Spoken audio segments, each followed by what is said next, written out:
ibadah di hari Minggu yang cerahnya Bapak. Allah Tuhan supaya ada di sini Engkau curahkan roh Tuhan ya Bapak.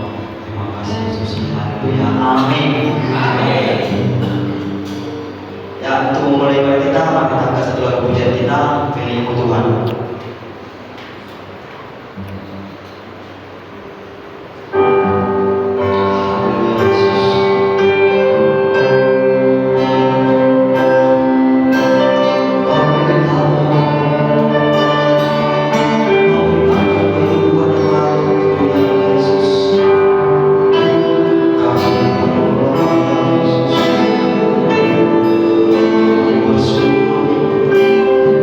Kasih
pikir, saya karena dari kecil udah ditinggal dan dididik tanpa kasih sayang dari seorang ayah dan dari hati seorang ibu yang kecewa sama suaminya. Jadi pemikiran saya kok agak dewasa lah.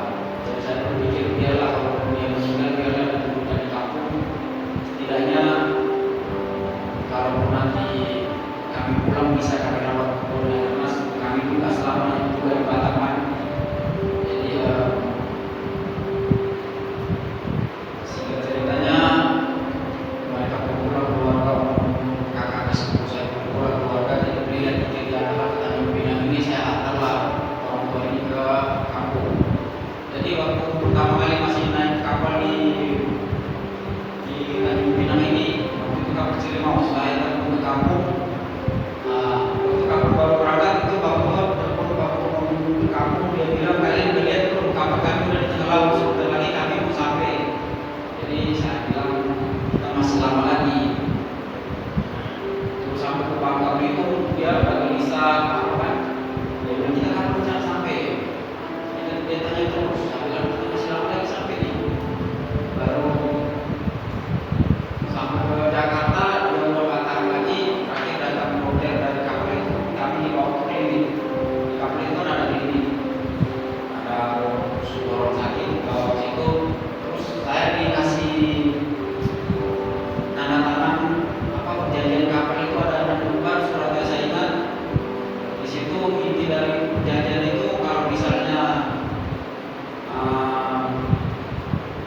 orang sakit ini meninggal sebelum beberapa jam sebelum ada pelabuhan terdekat, mayat itu diturunkan di tengah laut. Kalau misalnya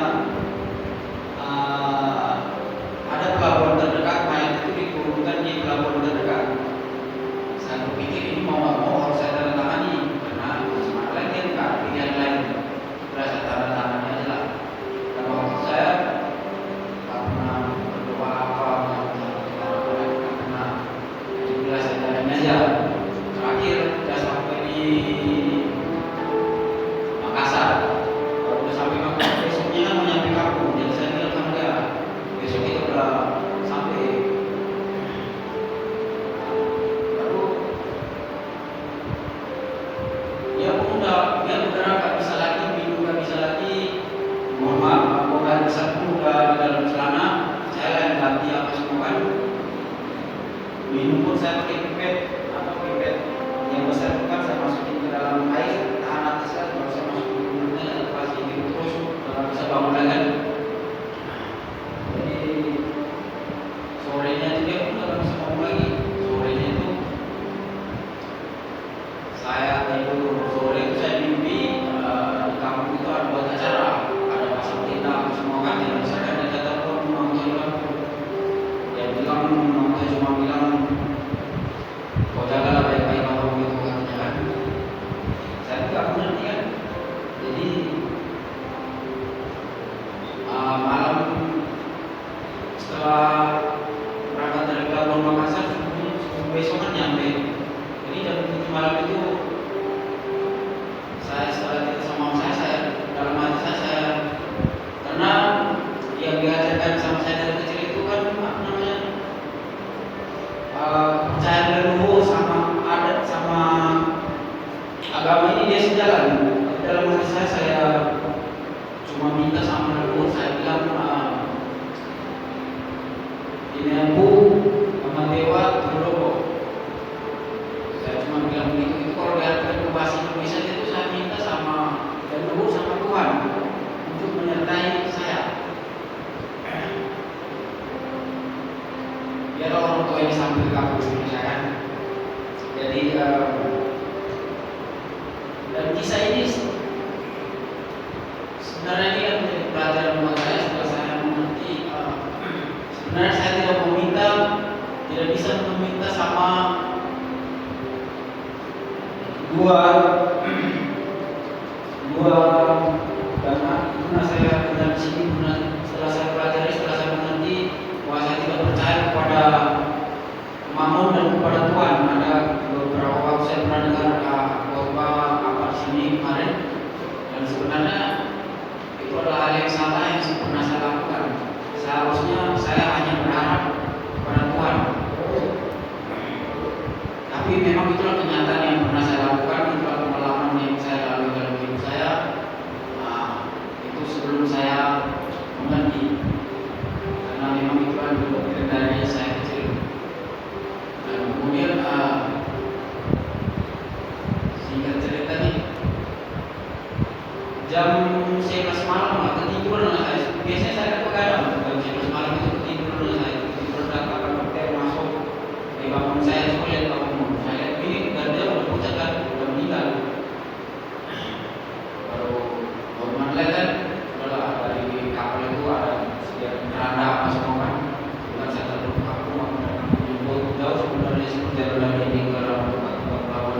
berbagi sama saya bahwa Tuhan nggak mau saya makin susah. Sebenarnya saya salah. Sebenarnya Tuhan yang mengerti sama saya. Tuhan yang sayang sama saya. Karena itu sebelum saya mengerti. Cerita saya selalu seperti itu. Tapi setelah saya mengerti, pikiran saya berbeda lagi. Itu karena kasih Tuhan. Semua itu karena kasih Tuhan. Makanya apa yang saya rencanakan itu tercapai. Terima kasih.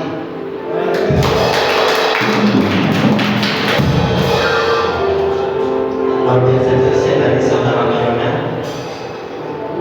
Dan untuk melanjutkan ibadah kita, mari kita angkat satu pujian kita sebelum masuk ke roh firman. Mari kita kasih tahu pujian kita. Ayat kelas segala bangsa.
adalah satu kesaksian yang luar biasa. Kami tahu Engkau Allah yang sayang kepada kami. Kami telah memuji Engkau, telah menyembah Engkau Tuhan. Saat kami akan duduk diam di kaki untuk mendengarkan sebagian dari firman. Pakai kami Tuhan, telinga rohani kami.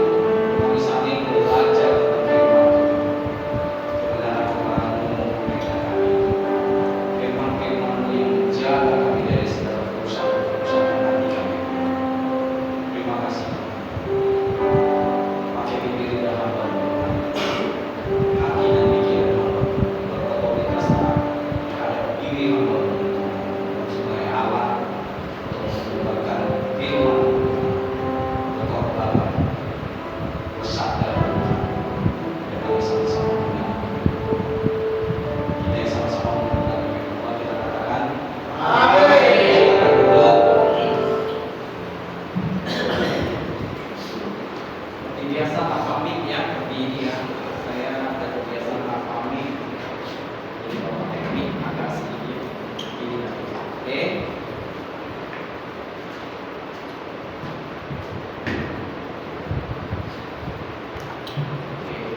Shalom. Merdeka.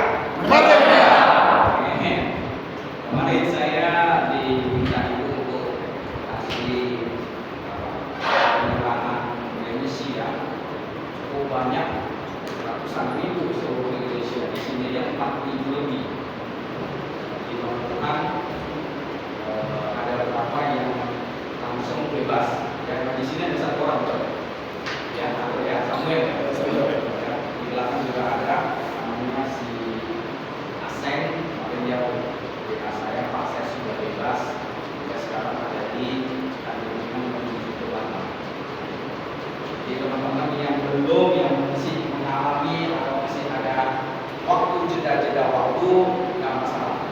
Yang penting seperti dia awal bilang bahwa sebenarnya itu Tuhan Yesus tuh nggak apa ya?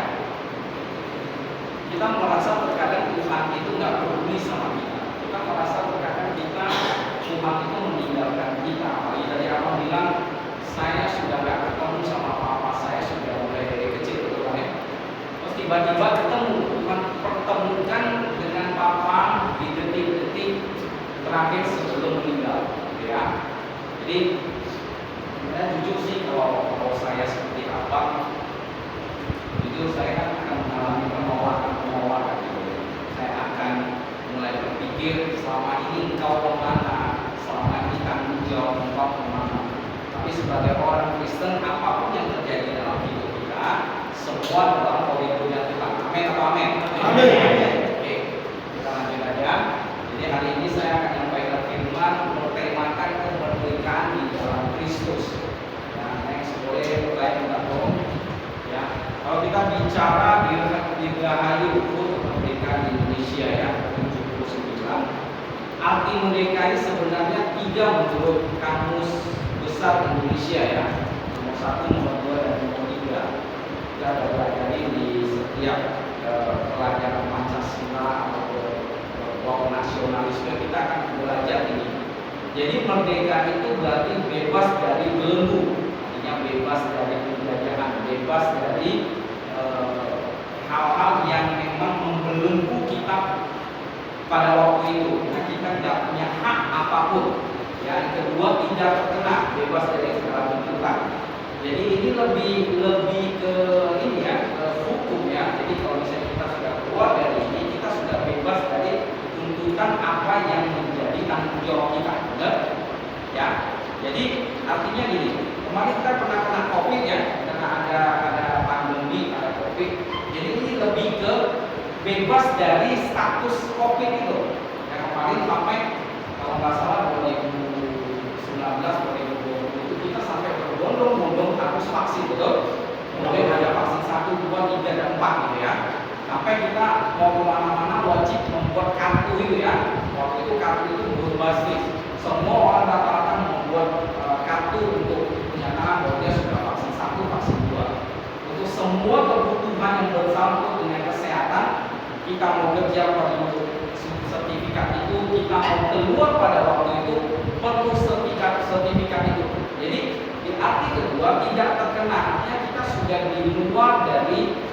keadaan itu.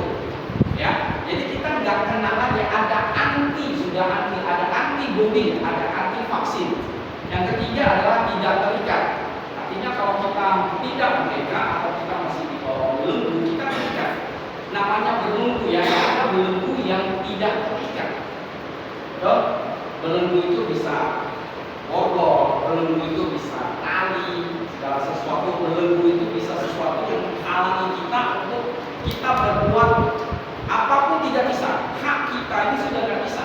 Ya, yang keempat dan kelima ini adalah itu yang kalau 1 dan 2 dan 3 itu adalah yang kita alami. Jadi kita pernah mengalami, artinya nenek moyang kita atau orang-orang tua kita pernah mengalami masa di mana keadaan-keadaan tidak enak pada waktu itu penjajahan, betul? Ya, jadi yang keempat, yang kelima ini adalah apa yang kita buat. Indonesia sudah merdeka di 79 tahun. Ya, apa yang kita buat untuk kemerdekaan ini? Jadi tadi saya bicara sama saya waktu di jalan, saya bilang kemerdekaan itu kalau kita rebut atau kita raih itu gampang, ya. Tapi untuk mempertahankannya ini yang susah. Karena kalau kita analogikan dengan anak-anak sekolah, kalau untuk sekedar belajar itu gampang. Untuk jadi juara 1 itu pertama kali gampang, walaupun dia memang harus fokus ya. Tetapi setelah dia sudah dapat predikat juara 1, bagaimana besoknya atau bagaimana kelas selanjutnya dia bisa mempertahankan posisi juara 1 itu susah. Itu sangat berat. Kenapa? Akan muncul saingan, akan muncul orang-orang yang di atas kita, akan muncul beberapa pandangan, akan muncul ketakutan dan segala macam. Ya, yang nomor 4 itu adalah mengisi dengan sesuatu yang bermakna. Ya, mempertahankan segala prestasi yang baik. Yang kelima, berjuang demi hidup yang lebih baik. Benar nggak? Selama ini kalau sudah merdeka kita berjuang untuk sesuatu yang baik, betul nggak? Ya, bahkan Indonesia sampai hari ini, bangsa kita sampai hari ini berjuang untuk memberikan sesuatu yang baik. Artinya kita sudah pindah di IKN, ibu kota Nusantara, ada di Kalimantan sekarang. Jadi untuk berjuang itu ada sesuatu yang membuat kita terkadang ciut, membuat kita itu terkadang takut, membuat kita itu gentar. Jadi terkadang ada semangat yang parah, ada aku menyerah aja, itu bukan bagian aku gitu. Terkadang kita berpikir begitu. Padahal sebenarnya kalau kita bicara dengan kemerdekaan menurut Yesus, next. Yang pertama dan utama adalah tidak diperhamba lagi. Yang kedua, kalau merdeka dalam Yesus kita tahu kebenaran. Yang ketiga, kalau kita merdeka dalam Yesus itu kita menolak dosa.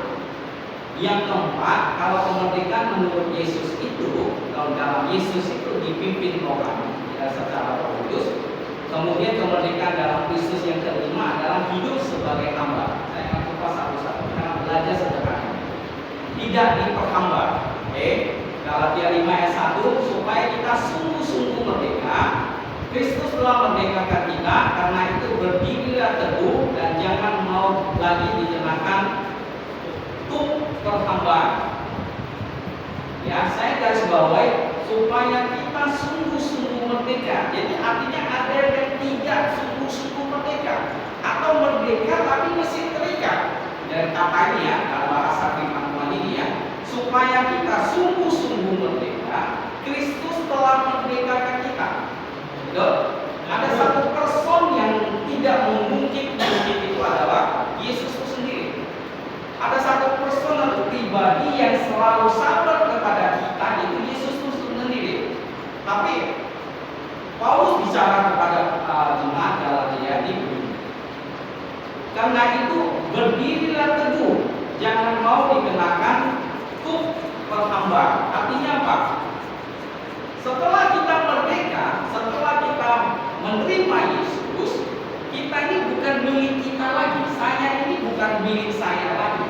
Karena firman Tuhan bilang, Tuhan Tuhan menebus kita dengan harga yang lunas terbayar, betul? Di kayu salib, betul? Setelah saya percaya dengan Tuhan Yesus, saya menerima baptis atau saya menyerahkan diri untuk dibaptis, saya sudah merdeka. Tetapi ada kalanya Tuhan bilang, atau firman Tuhan bilang, kita itu harus berdiri teguh. Berdiri teguh artinya apa? Ada sesuatu yang menggoyang kita, betul? Ada sesuatu yang mencoba kita, atau sesuatu yang kita masih bermain-main. Dan yang lain. Oke? Terus jangan mau lagi dikenakan kuk perhambaan. Kuk perhambaan itu begini. Tahu kuk ya? Kalau kita tengok di sawah ada satu pelana gitu ya, yang untuk buat si sapi atau si lembu ini supaya bisa jalan sesuai dengan ini ya. Kuk perhambaan itu kita bukan bicara bangsa Indonesia, contoh ya, bangsa Indonesia dijajah oleh Jepang, berarti kita dibawa kendali oleh Jepang. Kok perhambaan di sini itu lebih berbicara keegoan kita.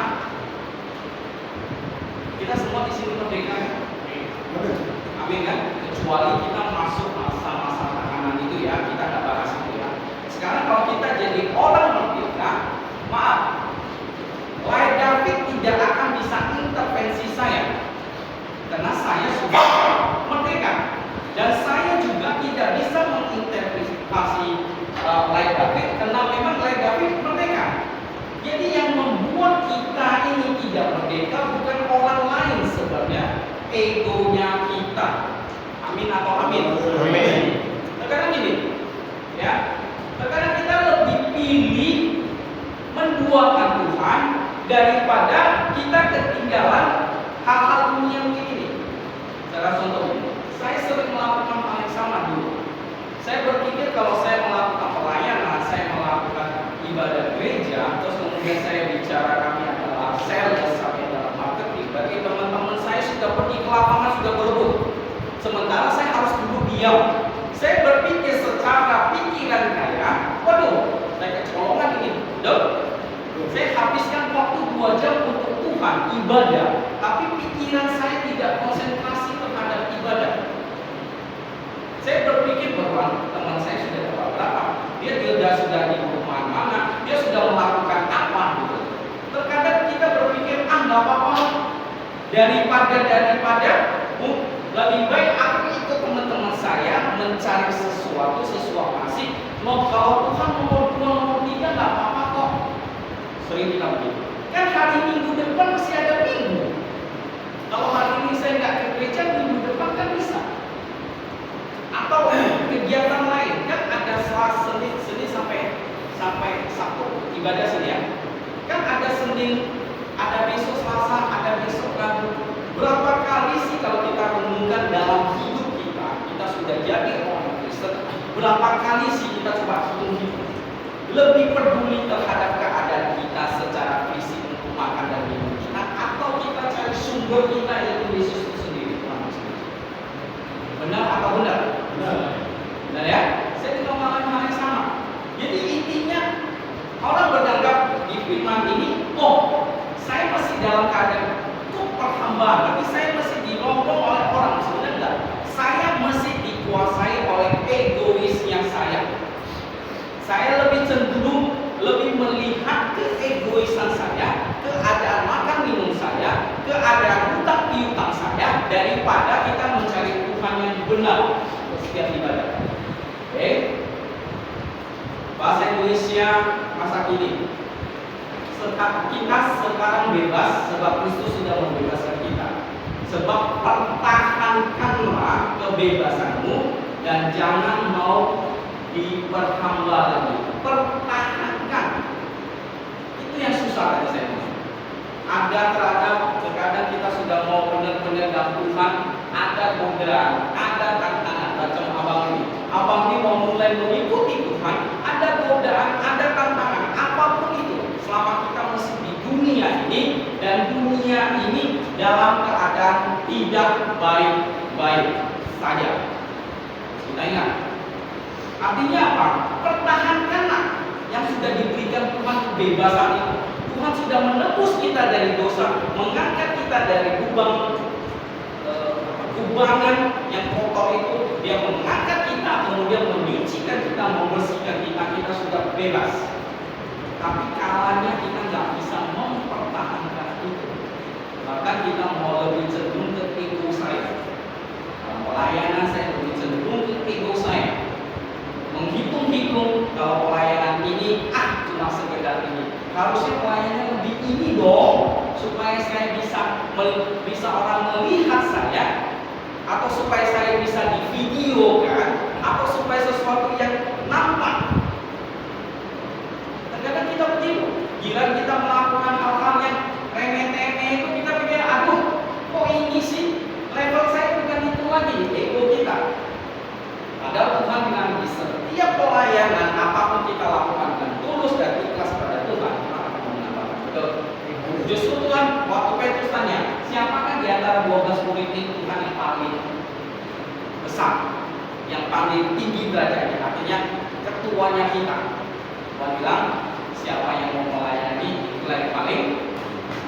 Bukan yang dilayani, tapi dunia konsepnya beda. Orang yang dilayani, orang yang dikawal, macam Pak Anda, kita dikawal sampai lupa, itu kadang dunia. Tapi kita enggak. Dunia dengan kekristenan itu beda. Justru Tuhan bilang siapa yang mau melayani itulah yang paling besar. Bukan orang yang dilayani. Makanya Tuhan Yesus langsung action, ngambil tempat air, ambil anduk, kemudian mencuci kaki murid-murid. Tuhan Yesus langsung kasih contoh yang baik. Ini loh kalau mau melayani. Tapi kan terkadang kita mau duduk sebagai orang yang dicuci kakinya, betul kan? Betul atau betul? Betul kan? Terkadang kita merasa kita bangga kita sebagai orang yang duduk gitu. Padahal justru yang lebih bangga, lebih kerendahan hati kita muncul pada saat mau nggak kita melakukan hal-hal yang rendah, hal-hal yang temeh-temeh yang dibilang orang tuh, aduh, nggak level kamu lagi, ya. Aduh dan aduh. Oke, disingkat 1 Korintus 16 ayat 19 sampai 20. Atau tidak tahukah kamu bahwa tubuhmu adalah baik Roh Kudus yang diam di dalam kamu, Roh Kudus yang Roh Kudus yang kamu peroleh dari Allah, dan bahwa kamu bukan milik kamu sendiri lagi. 20. Sebab kamu telah dibeli dengan harga lunas dan dibayar, karena itu mulialah Allah dengan tubuhmu. Jelas ya, kita ini dibeli oleh Tuhan, bukan utang, bukan cicil atau bukan kredit. Tuhan membayar saya, Tuhan membayar keluarga saya, Tuhan membayar kita semua di sini dengan harga yang lunas, dan kemudian mau mati disalib. Oleh karena darah dan biru-birunya, setiap kita klaim apapun di dalam Tuhan, contohnya kesembuhan, oleh biru-biru dalam saya jadi sembuh. Itu yang kemerdekaan yang Tuhan kasih. Next, yang kedua, saya singkat aja. Tahu kebenaran firman Tuhan. Ya, bahasa Indonesia masa kini. Kemudian Yesus berkata kepada orang-orang Yahudi yang sudah percaya kepadanya, kalau kalian hidup menurut ajaranku, kalian sungguh-sungguh pengikutku, maka kalian akan mengenal Allah yang benar, dan oleh karena itu kalian akan dibebaskan. Kalau kita mengenal Yesus cuma hanya separuh-separuh dan kata orang, selesailah kita sebagai orang Kristen. Ya. Tapi kita harus tahu kebenaran bahwa Yesus itu siapa. Banyak adalah aliran dogma atau bidat yang menyesatkan di dunia akhir-akhir ini. Makanya saya bilang dunia ini tidak sedang baik-baik saja. Bahkan kemarin di BMKG bilang Indonesia akan diguncang oleh gempa di apa gitu, yang 8,9 sekarang juga. Kemudian itu keadaannya bukan cuma menghancurkan, tapi kondisinya bangunan yang di atas akan tersedot ke dalam.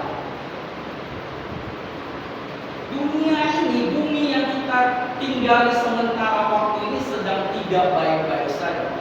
Dari pelajaran yang kita dapat, bumi sudah beratus-ratus juta tahun sudah ada kondisi saat ini. Gitu. Jadi intinya dari segi bumi yang kita tinggal yang nggak baik-baik saja, apalagi dengan kondisi-kondisi sekarang. Coba salah satu Alkitab bilang menuju ke masa akhir zaman, manusia akan kehilangan kasih. Manusia akan bertindak seolah-olah aku yang lebih penting, kalian gak penting. Aku yang lebih baik, kalian gak baik. Aku yang lebih benar, kalian tak benar. Dunia sekarang mengklaim itu, dan pada akhir zaman ini mendengar firman Tuhan tentang kedatangan Tuhan Yesus yang kedua kali. Kita aja lah, gak usah kita bicara saya memuridkan orang, loh. Sekarang kita bicara kita aja pribadi. Kalau pada waktu ini, detik ini, menit ini Yesus itu datang kedua kali, yakin kita ikut sama Tuhan? Yakin? Yakin. Amin? Amin. Oke. Jadi intinya aku dulu, saya dulu diperbaiki, saya dulu. Kalau saya kemarin bicara, kalau kita berada dalam ibadah tempat ini atau di dalam bicara di gereja itu adalah bengkel rohaninya kita. Jadi kalau Bapak Ibu sekarang ada di sini, Bapak ada di sini, Bapak ada di sini, abang-abang ada di sini, itu kita masuk dalam servis besar, mungkin overhaul, bukan cuma sekadar ganti oli, tapi overhaul. Kalau itu Tuhan izinkan terjadi, kita mau diperbaiki Tuhan supaya kita jadi motor menggerakkan siap-siap dalam konversi. Amin. Amin. Next. Ya, dari 3 lagi ya. Kebenaran firman kedua adalah akulah pokok anggur dan kamulah rantingnya.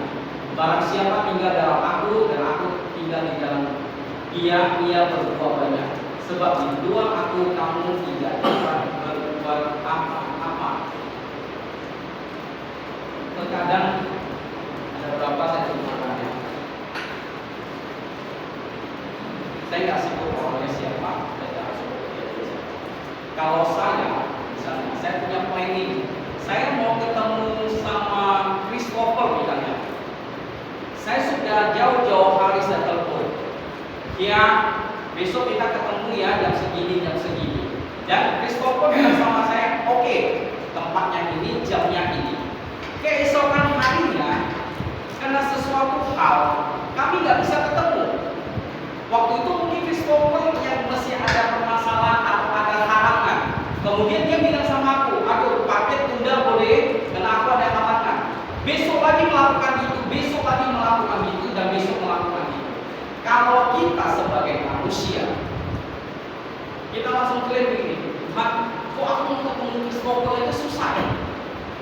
Padahal aku sudah melayani Engkau Tuhan, itu yang salah. Itu kita sering klaim begitu. Kalau memang saya dan Christopher pada saat ini Tuhan tidak izinkan saya ketemu, harusnya kita sadar, oh ini berarti rencana Tuhan, aku nggak ketemu sama Christopher hari ini atau dalam kurun waktu ini. Ya sudah, next time baru kita bicara lagi yang loh. Tapi kita terkadang kecewa dengan keadaan-keadaan itu dan klaim Tuhan itu nggak baik, betul nggak? Kita kecewa, apalagi yang melakukan langsung klaim manusianya. Percuma aja melayani musik, percuma aja dia baca firman Tuhan. Itu aja nggak bisa. Langsung klaim itu, kecewa sama manusia yang disalahkan adalah Tuhan. Itulah bedanya kita. Ya, next. Sorry ya. Efesus 2 ayat 10. Karena itu kita adalah buatan Allah, diciptakan Kristus Yesus untuk melakukan pekerjaan baik yang dipersiapkan Allah sebelumnya. Dia mau supaya kita hidup di dalamnya. Amin apa amin? Amin. Oke, nomor dosa. Jadi apabila anak itu maksudnya Yesus memerdekakan kamu pun benar-benar merdeka. Ya. 1 Korintus 13 ayat 11. kita bicara tingkah laku kita. Kita bicara tadi benar-benar merdeka, tapi kita mesti berlaku seperti kanak-kanak. 1 Korintus 13 ayat 11. Ketika aku kanak-kanak, aku berkata seperti kanak-kanak. Aku merasa seperti kanak-kanak, aku berpikir seperti kanak-kanak. Sekarang sesudah aku menjadi dewasa, aku meninggalkan sifat kanak-kanak itu. Terkadang kalau kita lihat fisik kita, saya sudah umur 53 tahun. Secara fisik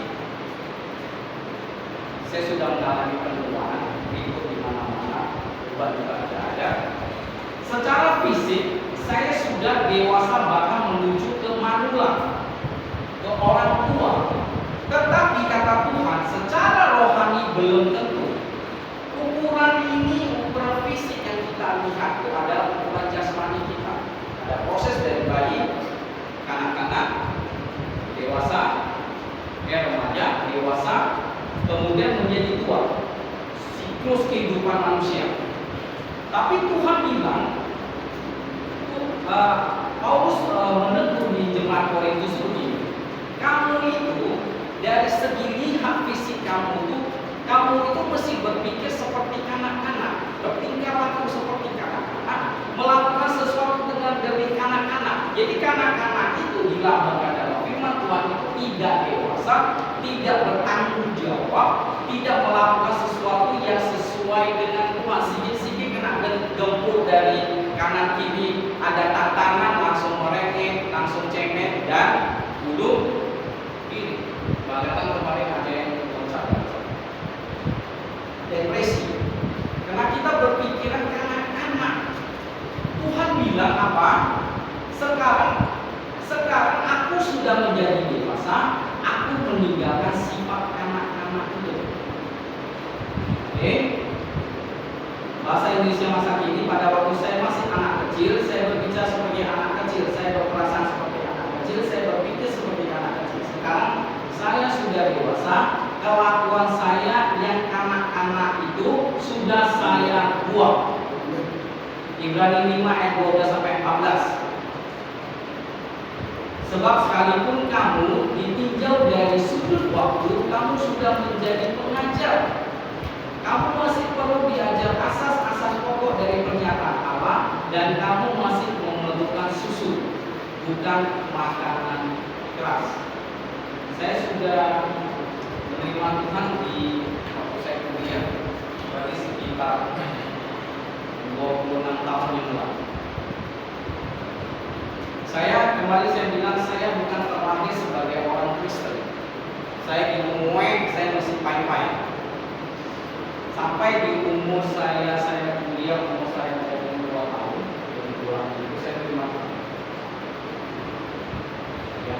Kalau saya bilang tinjau dari usia saya yang sudah lumayan, kalau bisa tua sudah hampir busuk, tapi kelakuan saya masih kanak-kanak.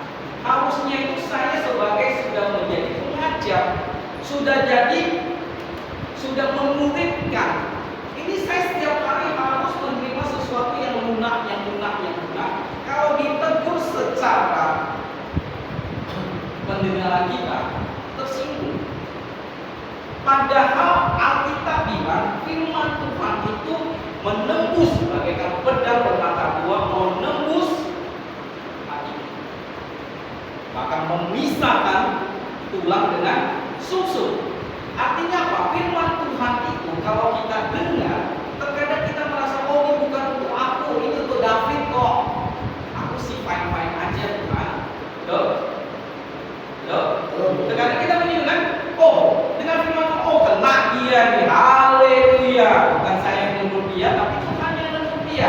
Padahal firman Tuhan itu nggak berlaku untuk orang-orang tertentu.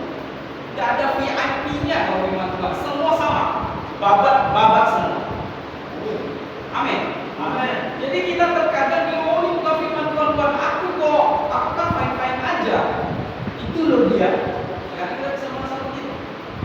Tapi firman Tuhan bilang sekarang, kalau Paulus bilang, Ibrani ini dalam kitab Ibrani bilang begini, kamu itu seharusnya sudah mengajar, sudah jadi tim penggerak.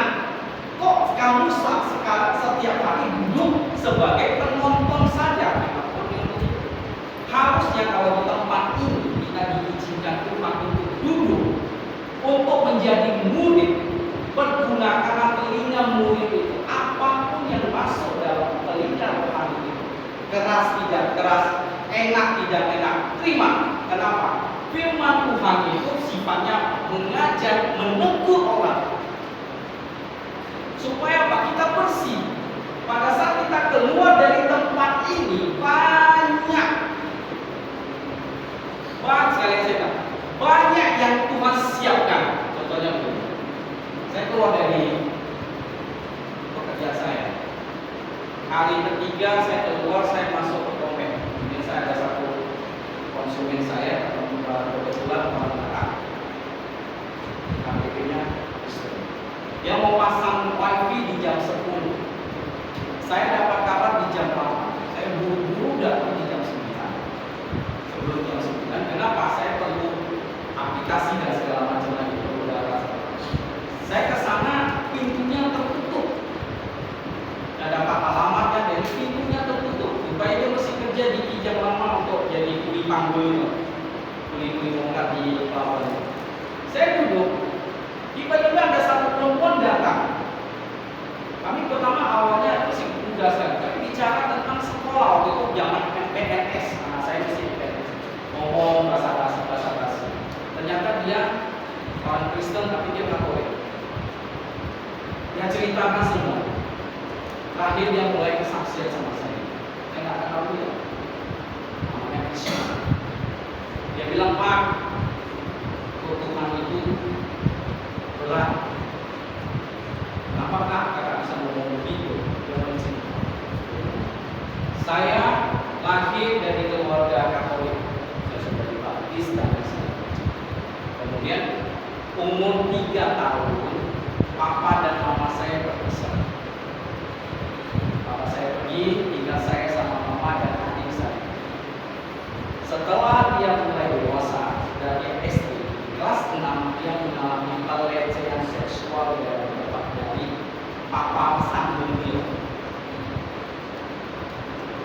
Dia mau bunuh diri kalau. Tapi Tuhan bilang apa? Belum saatnya dia lakukan.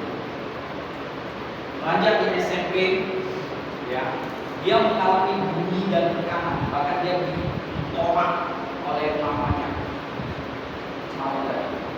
Penolakan, dia ditolak. Kemudian dia berusaha, dia nggak terima dan tentunya sekolah sudah dengar bahwa dia itu pernah dilecehkan. Kemudian orang tuanya pada waktu dia ngomong itu bukan sama saya, Mak. Mamanya bilang apa? Dasar kamu anak gatel. Kalau kamu nggak tinggal atau kamu nggak gatel, mana mungkin papa tirimu mau kamu. Dia nggak terima, dia nggak mau konsultasi sama siapa, dia ambil pil, kemudian dia makan sebanyak-banyaknya pil. Dia overdosis pada waktu itu. Dia pikir mati ya selesai. Ternyata Tuhan bilang apa? No, dia selamat. SMA jalan, dia mau mati dan niatnya mau mati, dia nggak mau hidup lagi gitu. Dia mau bunuh diri nggak mati, minum obat nggak mati. Dia berpikir, oh salah satu caranya mungkin saya naik motor, saya gas tegasnya, dia kecelakaan tunggal dengan keadaan dia pikir, oh matilah kali. Nggak mati, selamat. Dia meneteskan air mata, saya juga dengar, apa nih Tuhan? Ini bicara mau pasang komet loh, wifi loh, itu bisa Tuhan izinkan orang itu ngomong sama saya gitu. Kalau saya ditinggal dari segi firman ini, kalau saya tidak mengalami sesuatu dengan Tuhan, apakah menurut saya bisa berkata-kata sesuatu yang baik tentang Yesus? Dia ceritakan benar-benar. Bahkan pada saat dia pacaran, si cowoknya ini terima di hari H-1 sebelum nikah. orang tuanya sudah tahu bahwa dia itu kena pelecehan seksual, sudah mulai gini calon mertuanya. Dia bilang sama calon suaminya, hari ini masih tidak terlambat kalau mau meninggalkan saya, nggak perlu nikah hari ini pun nggak apa-apa. Terkadang kita merasa, oh Tuhan, aku ini orang yang tersakiti di dunia ini, paling sakit. Kalau kita melihat di luar sana masih banyak orang yang lebih sakit dari itu. Baik Tuhan, izinkan saya untuk berkata-kata kepada dia. Saya bilang ada kitab dia, nggak ada. Di handphone nggak ada kitab, nggak ada. Saya ambil kitab saya baca. Markus 1:39.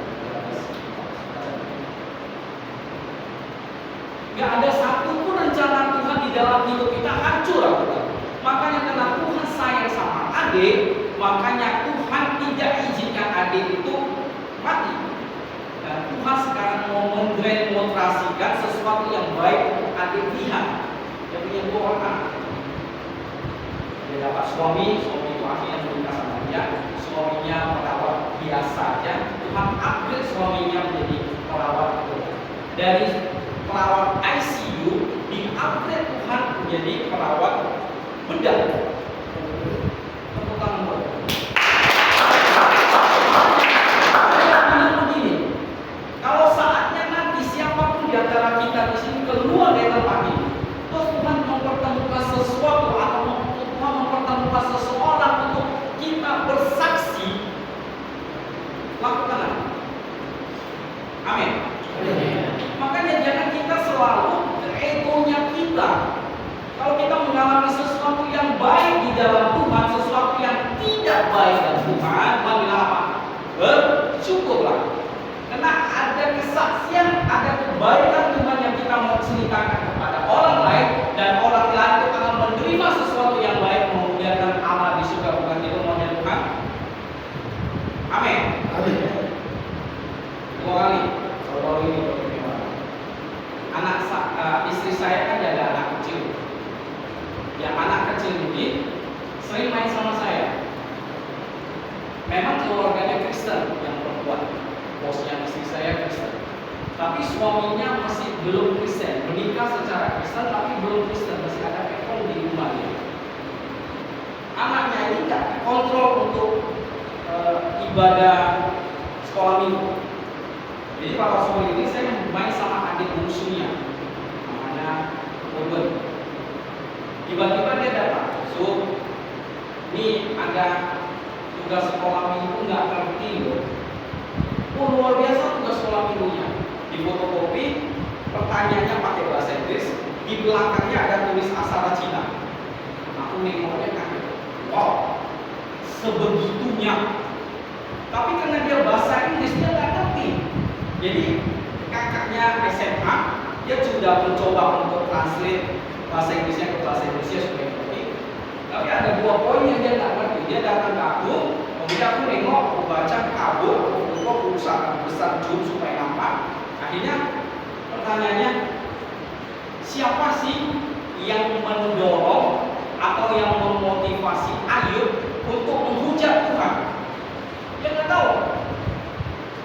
Tahu ini ceritanya. Tahu. Ambil Alkitab. Saya nggak jawab sesuai dengan pengetahuan saya. Ambil Alkitab dan puji nama Tuhan itu. Saya bilang buka Ayub pasal sekian ayat sekian. Tetap dengan cepat ini. Ini.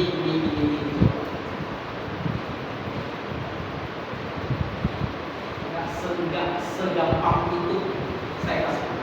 Dia bilang, tahu Ayub siapa? Enggak. Karena dia nggak ngerti. Dia coba bahasakan Ayub itu di dalam bahasa anak-anak. Itu dinamakan Tuhan Yesus baik.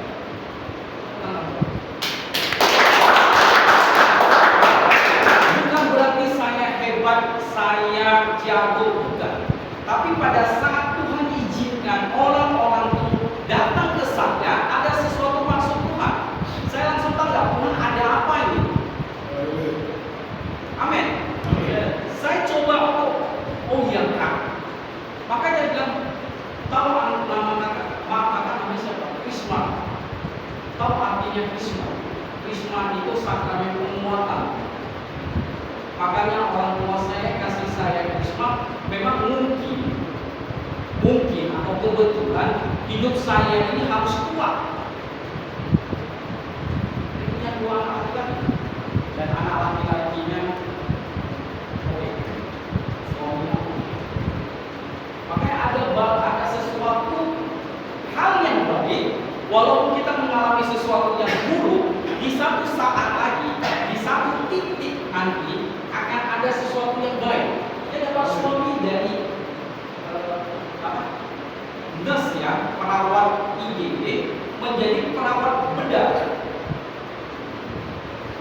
dan dia nggak bisa tinggalkan tempat itu, dia harus standby di situ.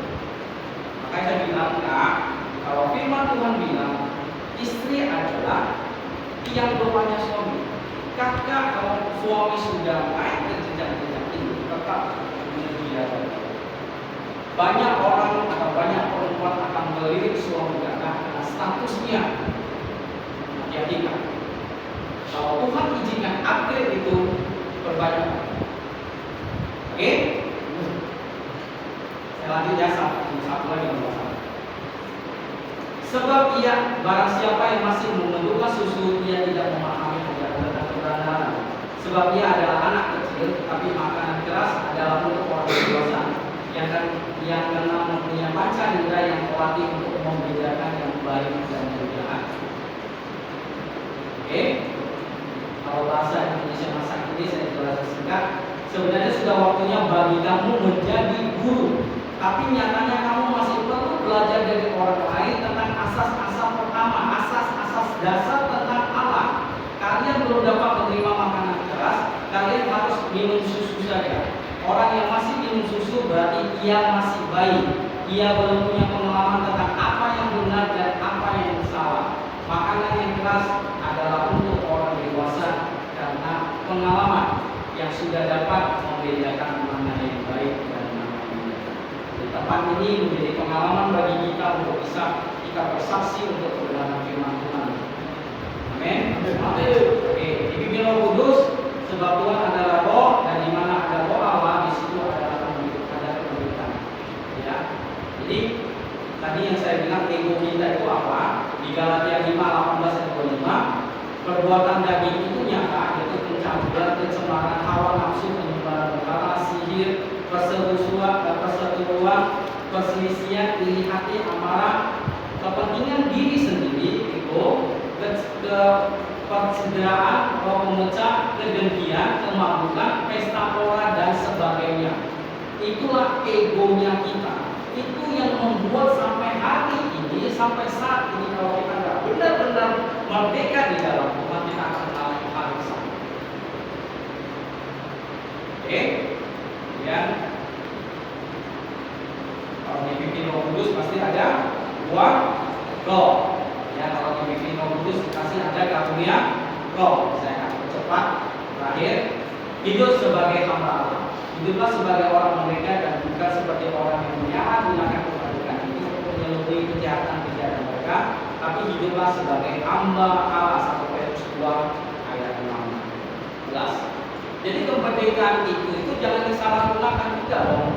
Menang-menang kita sudah merdeka, itu surat-surat kita semena-mena. Karena udah bebas.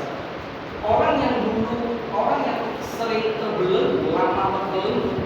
Ya, salah satu contoh ya. Saya punya anjing tuh, dari kecil saya rawat seperti itu. Kemudian sudah besar, karena dia suka usil, dia suka gigit sepatu sandal orang. Saya mau nggak mau lantai dia, karena saya belum ada pagar gitu.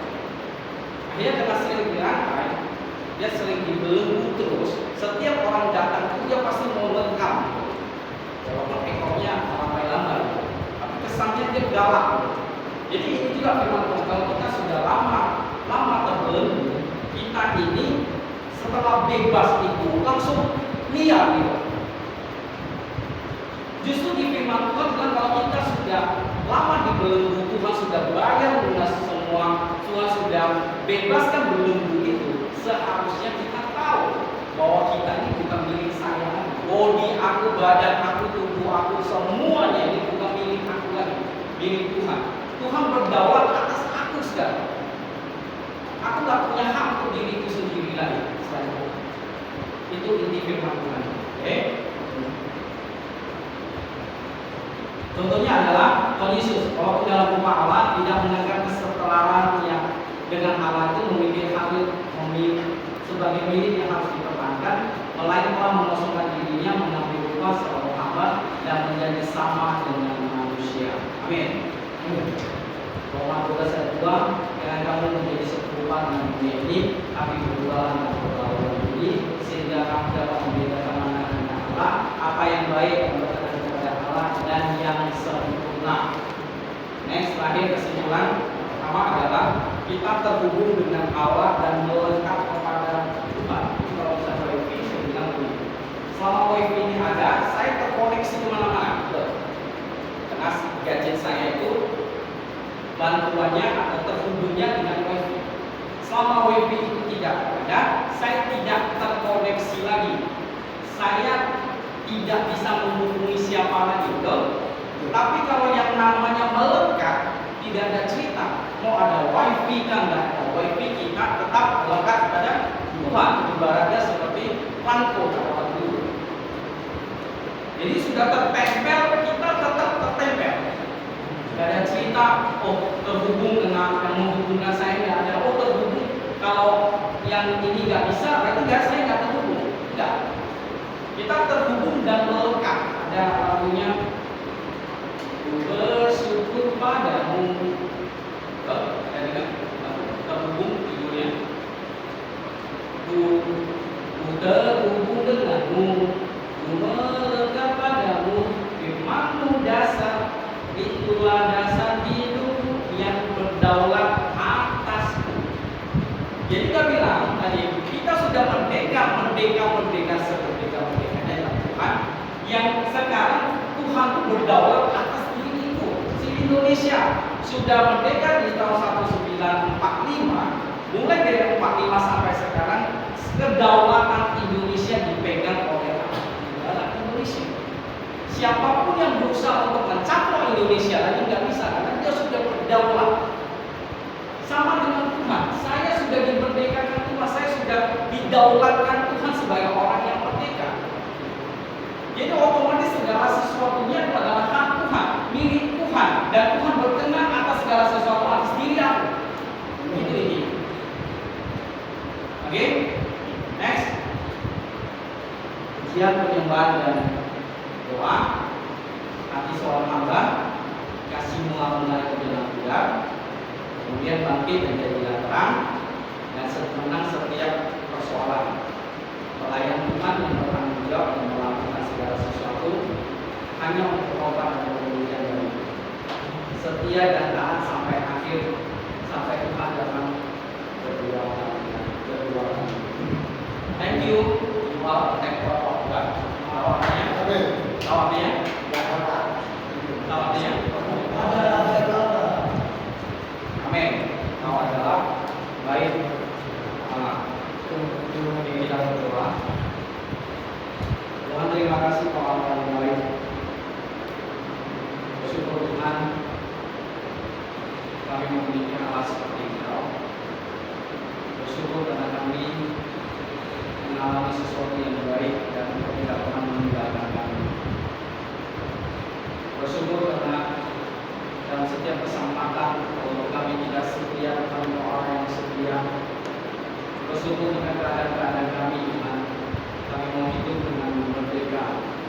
Apapun yang kami rasakan saat ini, apapun yang boleh terjadi pada kami pada saat ini, baik itu segala sesuatu yang baik ataupun segala sesuatu yang buruk sekalipun, Tuhan, kami mau mengucap syukur kepada Kami.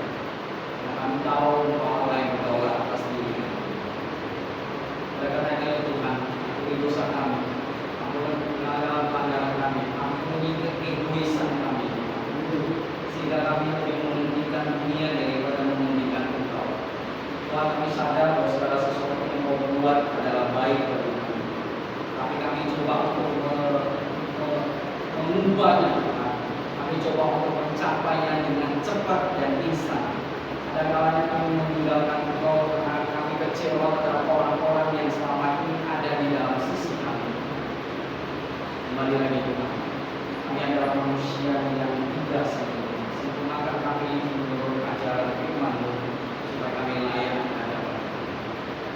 hamba-hamba yang ada di tempat ini. Ini yakin dan percaya bahwa sebagai tempat ini adalah tempat pembelajaran mereka. Kasih akan pasang murid telinga murid yang mendengarkan setiap pengajaran. Kami tahu dan mereka percaya bahwa mempersiapkan mereka di tempat ini. Mereka akan keluar sebagai orang-orang yang bisa menjalankan, orang-orang yang bisa menjalankan amanat agung untuk mencapai orang-orang, mencari jiwa-jiwa yang terhilang, memberikan kesaksian-kesaksian bagi orang-orang yang mempunyai kekuatan. Dan Tuhan, biarlah kami dua kali nampak dan orang akan menikmati dua kami dan mereka akan memuliakan kami. Terima kasih Bapak Allah yang ada di tempat ini. Kau menjadi tantangan mereka, kesehatan Tuhan, mengobati mereka, memberkati mereka, memberikan kesehatan yang sempurna buat hamba-hamba yang ada di sini. Bagi mereka yang berjalan terusan Tuhan, Tuhan mau berdoa, kau buka jalan untuk mereka, supaya mereka tidak berlama-lama di tempat ini. Dan di luar sana ladang sudah menguning Tuhan, pekerja-pekerja masih sedikit. Inilah hamba-Mu, inilah kami Tuhan. Kami mempersiapkan diri kami untuk menuai jiwa-jiwa di hadapan kami nanti. Setiap orang yang mau cinta itu datang dalam hidup kami. Kami tahu pada rencana yang dahsyat. Biar mulut kami mengunci Engkau, biar mulut kami melakukan kesaksian-kesaksian, biar mulut kami bisa menceritakan pengalaman yang baik bersama Engkau. Tuhan, Engkau Allah yang ajaib Tuhan. Terima kasih untuk segala sesuatu. Terima kasih Kau berdoa anak-anak kami, istri kami Tuhan. Apa yang mereka minta, apa yang mereka makan, apa yang mereka minum, pada sekolah anak kami Kau cukupkan dalam nama Yesus. Kau berkati istri kami Tuhan. Kau berkati mereka, Kau berkati orang tua kami, papa dan mama kami. Kami lepaskan pengampunan kepada orang yang mengecewakan kami. Kami lepaskan pengampunan kepada orang yang tadi terdekat sekalipun. Kami tahu Kau Allah yang luar biasa. Terima kasih Kau Allah yang baik. Terima kasih untuk Tuhan berdoa di lapas tempat ini. Kau berdoa untuk anak-anakmu yang ada di tempat ini, anak-anakmu yang berbakti di tempat ini. Kami mengatakan mereka adalah kepala rumah. Tuhan, jadikan anak-anakmu yang bekerja di tempat ini, di lapas umum ini. Mereka menjadi kepala rumah. Mereka akan terus naik dan terus naik. Nama-Mu akan dipuji dan dipuji. Terima kasih Tuhan Allah yang dahsyat. Terima kasih untuk Petra yang berdoa mentor kami, Petra dan Pak Edi, sebagai mentor kami, selalu membimbing rohani kami, selalu Tuhan memimpin kami, bukan hikmat arifat yang dari kita. Berikan mereka Tuhan kekuatan, berikan mereka kesehatan, Tuhan berkati mereka berlipat kali lipat. Kami percaya bahwa memakai anak-anak kepala orang yang berkata, hamba-hamba mereka berdoa untuk pekerjaan mereka, untuk usaha mereka, berdoa untuk segala sesuatu yang mereka boleh dan mereka pantas, tetapi mereka mendapat dalam kemuliaan. Tuhan terlalu berdoa anak berarti untuk pertumbuhan mereka, jauhinya segala sakit, penyakit, berdoa untuk mereka, supaya mereka sebagai terang di masa di tempat teman-teman, mereka bisa bersaksi, mereka akan mengucap syukur, mengeluarkan kata-kata kesaksian berhormat kemuliaan. Terima kasih kami yang bisa melayani Petra dengan hamba Ibu Pak Boris, Pak Tambah, Pak Andra, Pak Anda, dan Pak Iskandar yang melayani tempat ini. Berkati mereka semua, berkati kami semua, dan hamba-hamba Tuhan yang mencintai tempat ini. Berkati Tuhan supaya bisa layak dan mantas dikatakan segala sesuatu yang boleh terjadi dalam diri kami, dalam hidup kami, yang berfokus kepada Tuhan. Kami selalu taat dan setia. Setiap mulut kami keluar kata-kata yang memuaskan. Setiap mulut kami akan keluar kata-kata yang positif. Mulut kami akan keluar kata-kata yang membangun untuk membangun dan kemudian. Terima kasih doa yang baik. Terima kasih kami berdoa untuk anak-anak yang telah disiapkan. Kami berdoa untuk orang-orang yang susah payah mendirikan. Berdoa untuk berkat dan kemudian bagi mereka supaya mereka berlipat kali ganda. Terima kasih doa yang cukup. Tuhan Allah telah berhenti bicara, tapi firman-Mu tidak tinggal diam.